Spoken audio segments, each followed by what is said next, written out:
Hello friends! இன்னைக்கு நெத்திலி மீன் clean பண்ணுறது பார்க்கலாம் வாங்க. இது வந்து எக்ஸாக்ட்டா நெத்திலி சொல்ல மாட்டாங்க. இது நெத்திலியோட கொஞ்சம் பெரிய சைஸா இருக்கும். அதனால இத தேராங்கண்ணின்னு சொல்லுவாங்க. நெத்திலி வெரைட்டி தான். ஆனா இது பெருசு பெருசா இருக்கும். கட் பண்ணுறது ரொம்பவே ஈஸி. தலையும் வாலையும் கட் பண்ணிட்டு, உள்ள இருக்கிற அந்த வேஸ்ட்டா எடுத்துட்டு, இந்த முள்ளு வேணும்னா எடுத்துக்கலாம், இல்லைனா வச்சுக்கலாம். அவ்வளோதாங்க. இத நல்லா அலசிட்டா முடிஞ்சுது. அப்புறம் டேஸ்ட்டை பற்றி சொல்லணும்னா, இந்த மீனை எப்படி சமைச்சாலுமே டேஸ்ட்டு வேறு லெவலில் இருக்குங்க. நீங்க வறுக்கலாம், குழம்பு வைக்கலாம், அப்புறம் சுண்டை வச்சுனா இன்னும் வேறு லெவல் டேஸ்ட் இருக்கும்.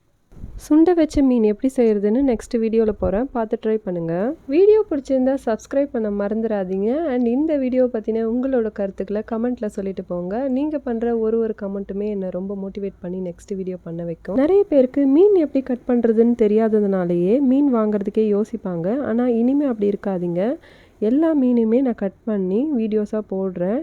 என்னோட இந்த சேனலை பார்த்து நீங்கள் யூஸ் பண்ணிக்கோங்க. அண்ட் நீங்கள் சாப்பிட்ற சிக்கன், மட்டன் எந்த வெரைட்டியை விட மீனில் கிடைக்கக்கூடிய அந்த சத்து ரொம்பவே அதிகம் தாங்க சொல்லுவேன். ட்ரை பண்ணிவிட்டு சொல்லுங்கள். அண்ட் என்னோடய வீடியோ பிடிச்சிருந்தா லைக் பண்ணிவிடுங்க. உங்களோட ஃப்ரெண்ட்ஸ் அண்ட் ஃபேமிலிக்கு ஷேர் பண்ணிவிடுங்க. வீடியோ முழுசாக பார்த்ததுக்கு நன்றி.